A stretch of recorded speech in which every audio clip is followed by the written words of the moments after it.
comes.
Queen of England, Ireland, France, and the Virginias, defender of the true, ancient and Catholic faith, most worthy impressed of the high seas, from the Arcade Isles to the mountains, Penny, your sovereign is before you.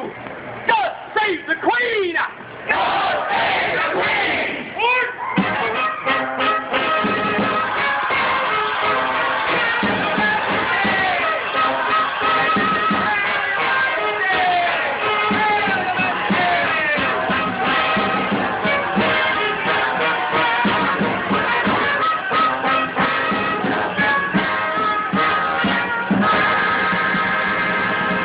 Turn around, sit down.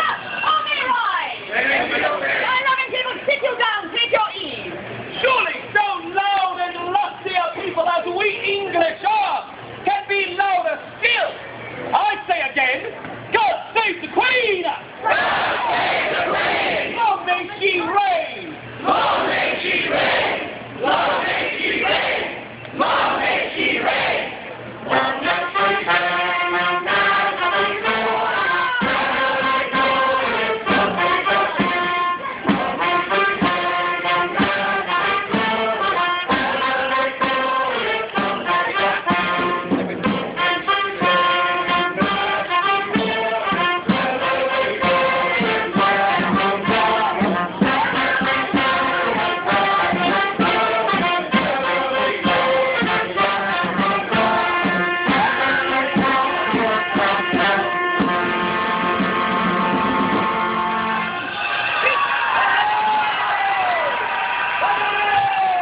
Looking for you. We thank you one and all, and we especially thank thee, Captain Thomas Chester, and thy men for their service rendered.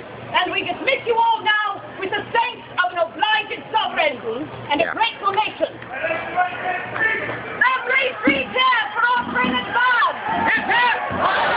Hip hip! Hip hip! And accolades as well.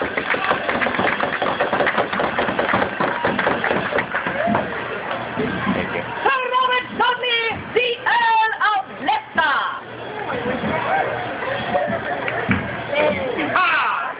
Thank you, madam.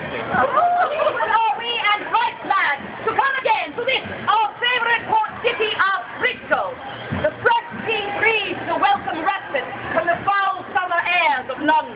Truly, Your Majesty, the blessed gods do purge our airs of infections, while Your Grace does climate here with us. As Master Shakespeare hath writ, I like this place. And would willingly waste my time in it.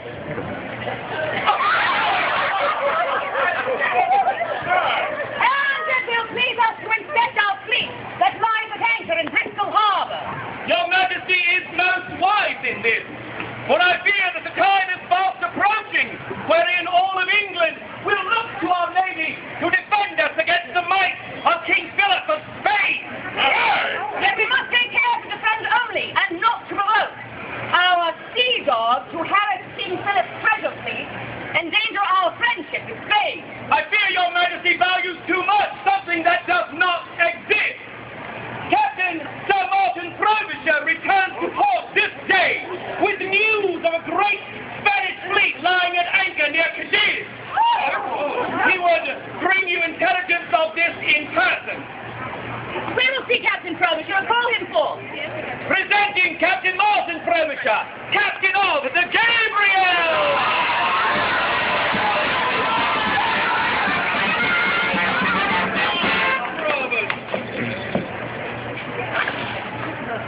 Careful, careful.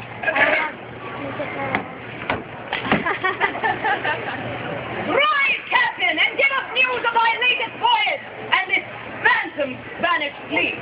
Would that I could give you news of a phantom fleet, but it is as real as your own English one, and thrice as large. I've seen it with mine own eyes lying at anchor in Cadiz, masts swaying like a great forest, and Don busy loading cargo for some long voyage.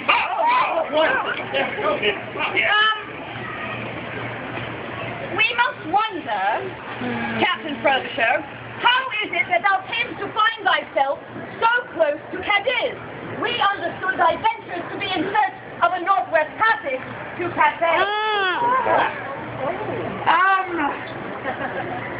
Indeed, Your Majesty, my voyages will be to the north, to Cathay, at least, eventually. First I must provision my ships to feed my crew, and nothing pays an honest English grocer like stolen Spanish gold.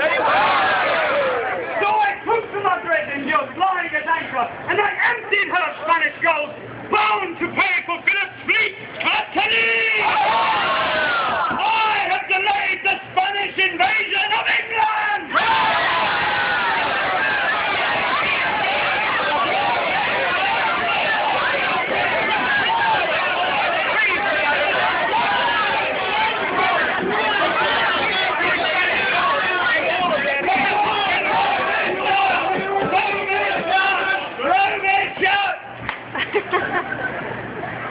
Only rise! All who have not displeased us. Master Frobisher, never again in our presence wilt thou seek to disguise thy crimes under the mask of patriotism. Not only are thine acts illegal, but they provoke the wrath of Spain against England. Without a legal letter of marque from our hand, thou art no more than a common thief. I would remind Your Majesty that Captain Frobisher has given the Lions a share of the Spanish gold to Your Majesty's own treasury. Then I shall hang him with a silken rope instead of a hempen one. I will not allow my arrogant sea captains to drive England into a war with Spain because of their illegal greed. Your Majesty, if you will but grant me a letter of marque, I'll no longer be a thief. Instead, I'll be a pirate! Who comes hither? It would seem that the new Spanish ambassador has chosen this moment, of all moments, to arrive in England.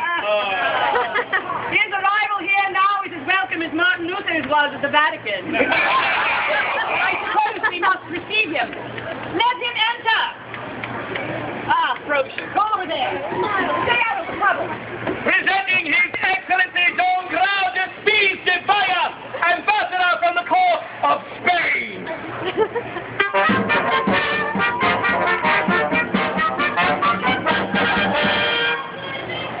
Rise, senor. Gracias, Your Majesty. On behalf of my master, King Philip II of Spain. King of Spain, France, Jerusalem, and Sicily. Archduke of Austria, Duke of Burgundy, Milan, and Brabant. Yes. And Count of all the... Your Excellency, we are well aware of all of the titles held by King Philip, our former brother-in-law. Those are the ones he has inherited and the ones he has taken. I hope your Majesty will forgive my late arrival. I had hoped to reach London before the court left. Oh, well, Spanish ships are notoriously slow. Perhaps you should have come on an English boat. No ship, be it the Spanish or not, is safe so long as that pirate, Frobisher, is allowed to sail. It would seem, Your Excellency, that you come before us with yet more grievances from your already much aggrieved master. There is nothing my master desireth more than to put an end to grievances and for a growth of friendship. Friendship groweth slowly when nurtured with complaint. Your Majesty's so-called sea dogs are arrogant upstarts who do not know their place and should be reminded. And who will teach them their place? My master, King Philip, seeks retribution for the sinking of the Madre de Dios, and he demands the head of Captain Martin Frobisher. Your Majesty must put an end to this piracy. Must? Your Excellency, must is not a word to be using. To Indeed, madam. Either you punish this upstart brigand now, or my master will have no choice but to punish you later. Punish us? If thy master dares to shake his little fist at us, we will make him sorry to get rid of his hand out of his pocket. Your words have persuaded us to give Martin Frobisher everything he deserveth. Martin Frobisher. Dost thou imagine that we are at war with Spain? Your Majesty, Spain is at war with the rest of the world. My thoughts were my colours, sir, and thou shalt keep thyself still until such time as I set thee loose. Thou wilt prey only upon the enemies of England, and save thine attacks for those who deserve them. Thou shalt act only at our command, and trust that we have the best interests of England at mind. Have I made myself clear? Perfectly, Your Majesty. Good. Now go stand in the back. Thank you. We trust Your Excellency this is satisfactory. Your Majesty, my master will be satisfied with nothing less. Your master has the word of a prince that Frobisher and all of our sea dogs will act only at our command. Then I am certain my master will be satisfied. For now. Leave it, Majesty. And it will please us even more to celebrate this new harmony with a dance. And, Your Excellency, will you partner us? I will be honored, Your Majesty. Yes, you will.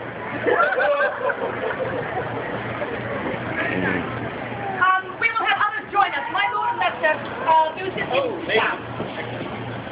When all are assembled, I pray you musicians with a loud and joyous noise, strike it up!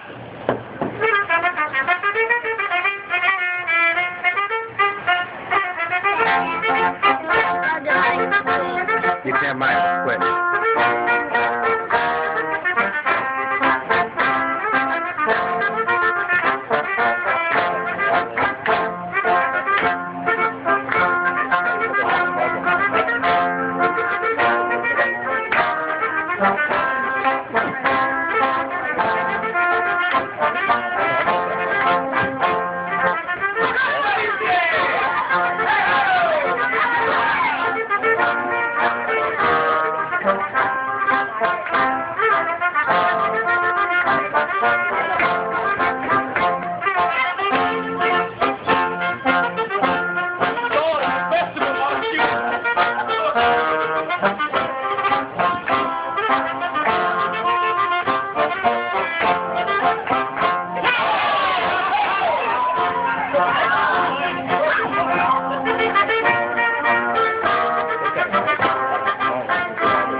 all of England. As certainly as your excellency must be weary after your long journey, pray, take your leave for now, and we shall speak further anon. My Lord of Sussex. Here, your majesty. We place his excellency into thy care, and we bid thee to give him the same hospitality thou givest unto us. Oh, but your majesty, really, I could... Yes, your majesty. Gracias, your majesty. I am certain that England's hospitality will be nothing short of adequate. Oh, your excellency, please.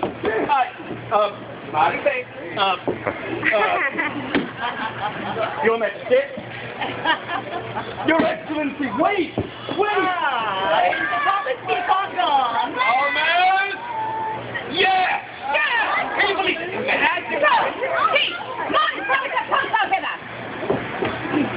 An army can advance only to the end of a pear tree. Therefore, we must do all that we can to keep those trees short and the pears empty. My Lord Burleigh, thou shalt give Martin Frobisher a letter of marque signed by our own hand.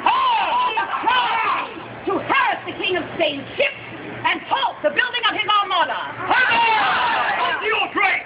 What treasure shall I bring back to lay at your feet? Bring me a golden hair from King Philip's beard. If thou canst find one, I have not turned it too tight. Three cheers for Her Majesty! Hip hip! Hip hip! Hip hip! My loving people, think not that I am ambitious, nor that I am a thief, nor yet that I am a greedy, grasping miser, seeking to take that which is not lawfully mine. No, madam. Instead, know that I am resolved to do whatever is needed to safeguard this realm and to preserve what God has given me to rule over. Indeed, madam, indeed. I have never sought after war, and have no quarrel with the people of Spain, but I am resolute that the earth belongeth not to one man, but to all men. Persuade yourselves that for the safety and quietness of you all, I will not spare, if need be, to spend mine own blood. No. I myself will take up arms. I myself will be your judge, general, and champion in the field. I myself will sail out to meet our enemies in a ship carved from the heart of our forest to defend this, our England. God save the Queen! God save the Queen! All right! Yeah, but... Her Majesty will to progress! Indeed, my lord.